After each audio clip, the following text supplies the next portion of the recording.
everyone. Thank you for inviting me here. It's very good to be back home in Chennai.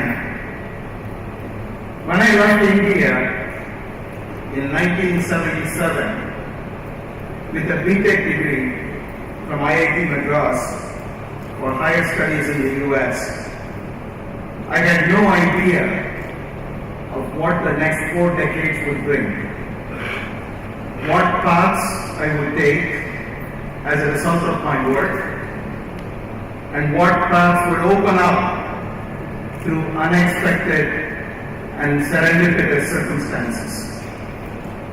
I certainly could not have imagined that nearly 14 years later, I would have the distinct honor of addressing you, the 2016 graduates of the Great Lakes Institute of Management. Let me start by offering my congratulations to all those who are graduating today on this very special day, and to all of your families, friends, faculty, and staff of this institute. In 1977, when I graduated from IIT Madras,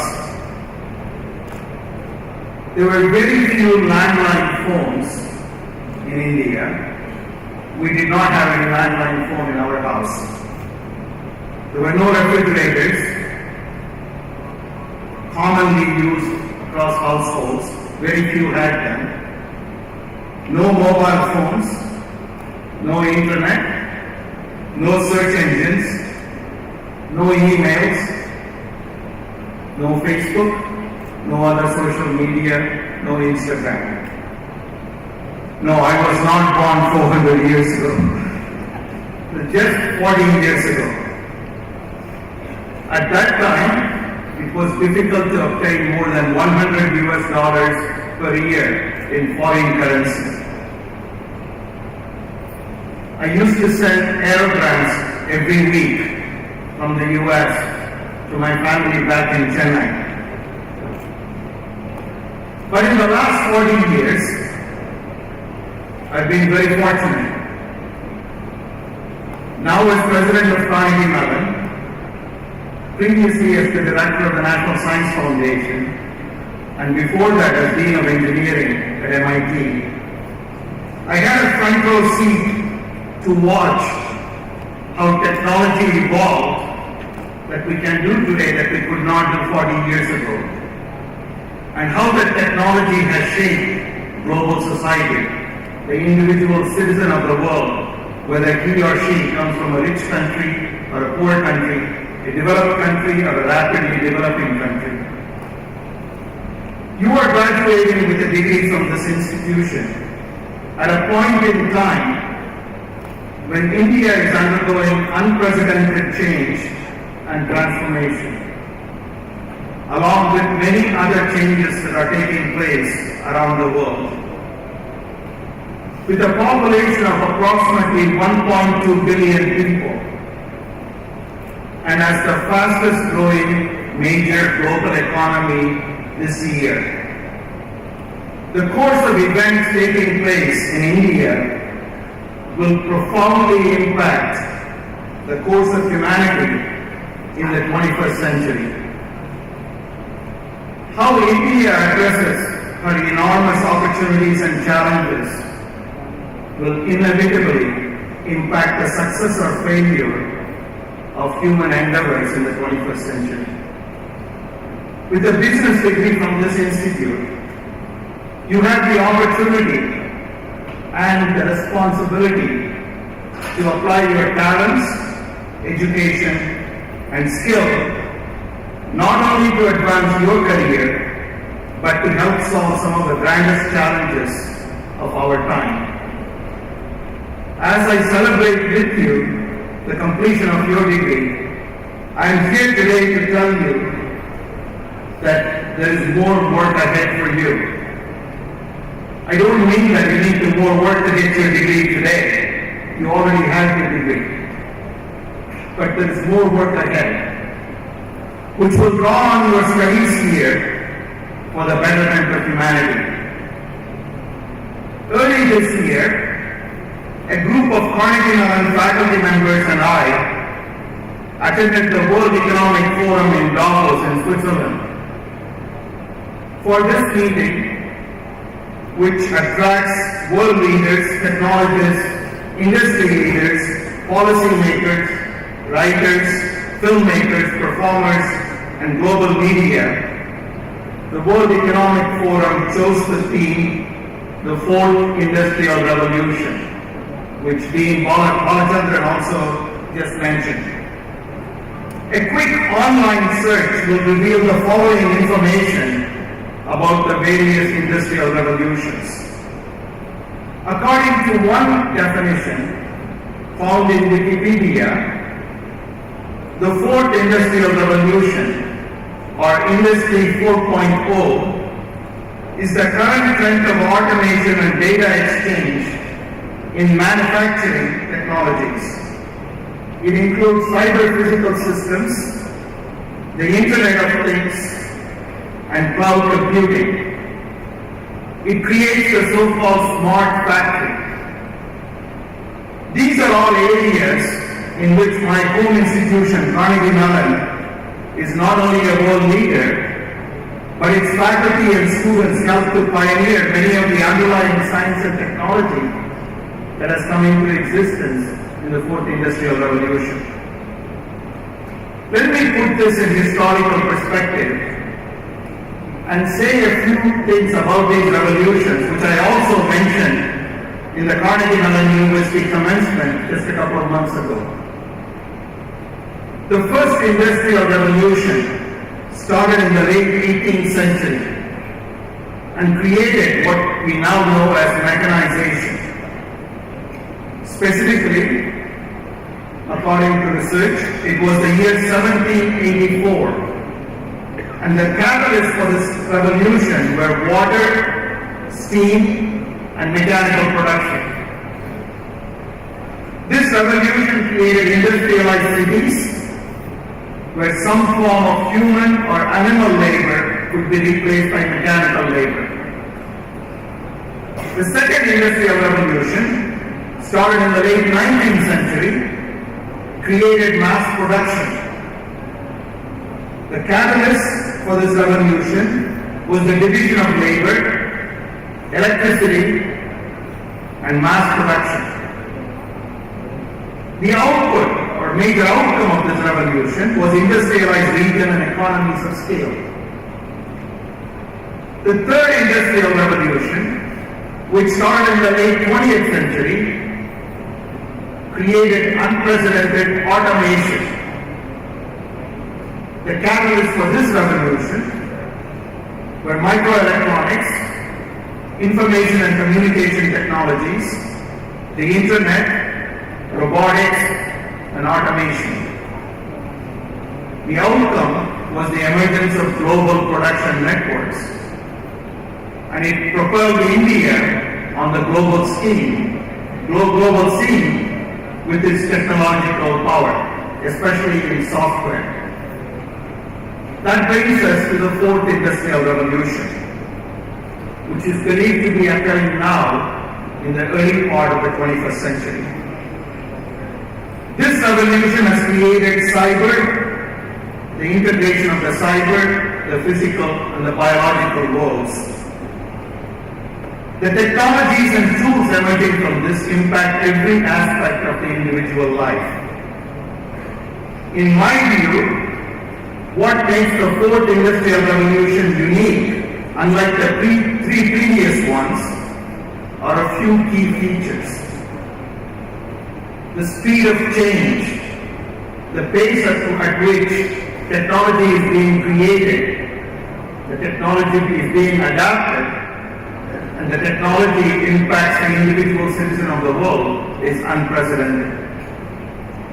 The role of the individual, with hundreds of millions of smartphones in India, the individual has the opportunity to engage in a two-way communication, to receive information from the cutting edge of this revolution, but equally to send information back through mobile technology. Last Friday night, just 5 days ago, I was in Munich, Germany. That's the evening in which there was an attack in a mall. And that's a very clear example of how individual technologies lead to communication, but they can also sometimes lead to confusion. I was in my hotel, I had just come back from a meeting, and we learned that there was an attack. Because of social media, the information got out on a global scale instantly. At the same time, misinformation also got through. The entire city of Munich was in a shutdown that evening. So technology has two sides to it. The individual can participate on a global scale with instant communication. It also empowers the individual, whether the person comes from a rich country or a poor country. The scale in which the individual can do good, and also the scale at which the individual can do evil. The magnitude and impact of change on a global scale. The effect on the global system. Examples such as climate change. Climate change has no boundaries. Infectious diseases. It's not a disease of the developing world. The infectious disease can go from any part of the world to any other part of the world through one airline flight, almost at the speed of sound. Intended versus unintended consequences. A kitchen knife can be a very useful technology to prepare meals, but it can also be a lethal weapon. And the same is true of all technologies associated with the fourth industrial revolution. There are known knowns, known unknowns, and unknown unknowns of technology and human behavior. So, with this enormous opportunity of the fourth industrial revolution, which we are right in the middle of, what can the individual do? There are new possibilities, new problems, new challenges, and new solutions. On the one hand, the convergence of natural intelligence, artificial intelligence, machine learning, and big data raises important questions and challenges. Robots can perform enormous role in underwater and space exploration, surgery, mining, driving autonomous vehicles, etc. They pose interesting societal questions as well. Major issues related to employment, income levels, equality, ethics, security, privacy, insurance, confidentiality, social justice, taxation, diplomacy, and global interaction, just to name a few. The intersection of the real and virtual world and the tug-of-war between natural and artificial intelligence are also creating interesting question about the way in which the 21st century will unfold. In your careers, say 50 years from now, whether we emerge as better human beings or not will critically depend on how you shape the fourth industrial revolution and how we use or abuse the tools at our disposal. Nobody is better prepared to shape the world today than the generation, your generation that's graduating today.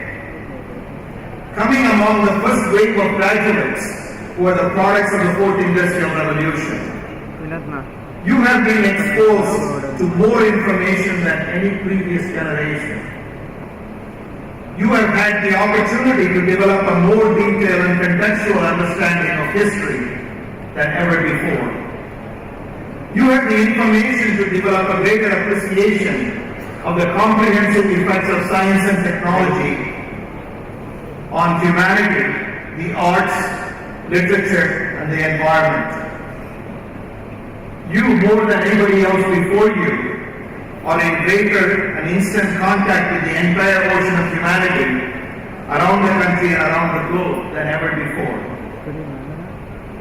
In fact, the National Academy of Engineering in the US in 2000 published the 20 greatest engineering achievements of the 20th century.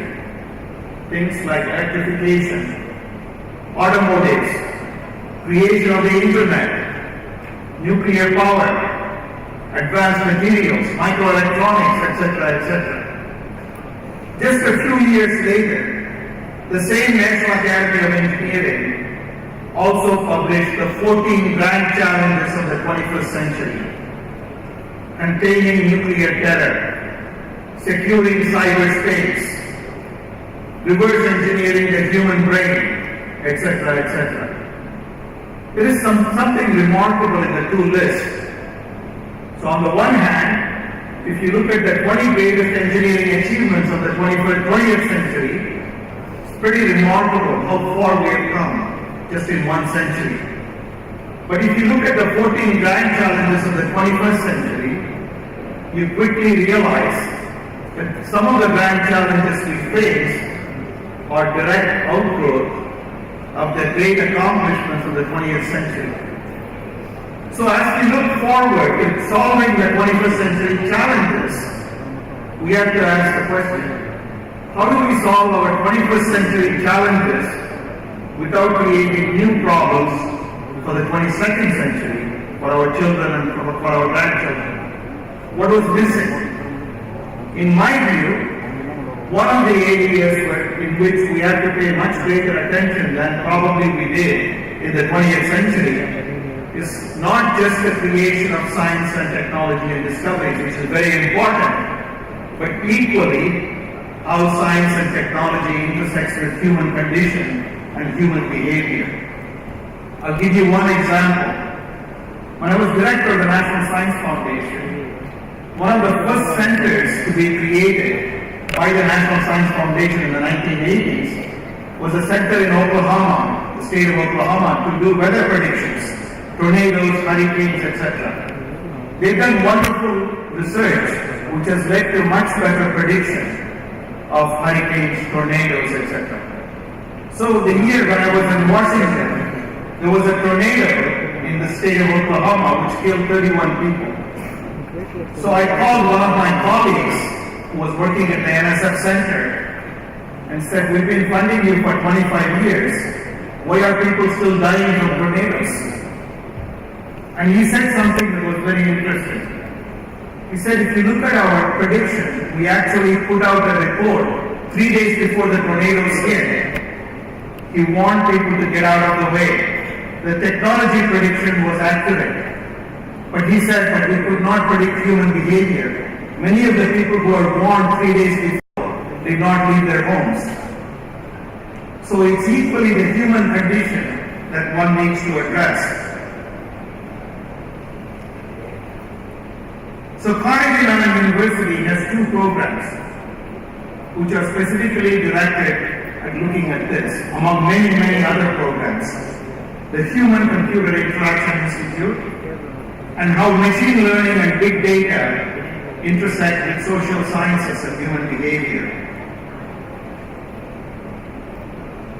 You as graduates, as new graduates and global citizens, have exceptional talents and perspectives that enable you to face and address these tough challenges. There is a task ahead of you, and I have every confidence that you will pursue it with the same focus and intellect that you have brought up to this day. So my request to you is simple.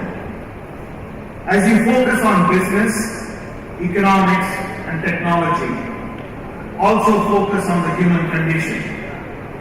Focus on the intended benefits and consequences, also on unintended consequences. As you strive to build your careers, focus on your individual and collective impact on society, local, national, and global. In short, be curious throughout your life. Dorothy Parker once said, the cure for boredom is curiosity. There is no cure for curiosity. So be curious. Many of you will become leaders and change your organizations your surroundings, and your country. There are different aspects of leadership. So let me say a few things about leadership. Warren Bennis once said, leadership is the capacity to translate vision into reality. Lance Morrow said, leaders make things possible. Exceptional leaders make them inevitable. Rosalind Carter once said, a leader takes people where they want to go. A great leader takes people where they necessarily do not want to go, but should go. Leaders display good judgment. Of course, good judgment comes from experience, but experience often comes from bad judgment. So don't be afraid to fail. Hopefully not too frequently, and to learn from such failures. My congratulations to you, to your families, and my gratitude to you for inviting me home to address you and to share with you this very memorable day in your lives. Thank you very much.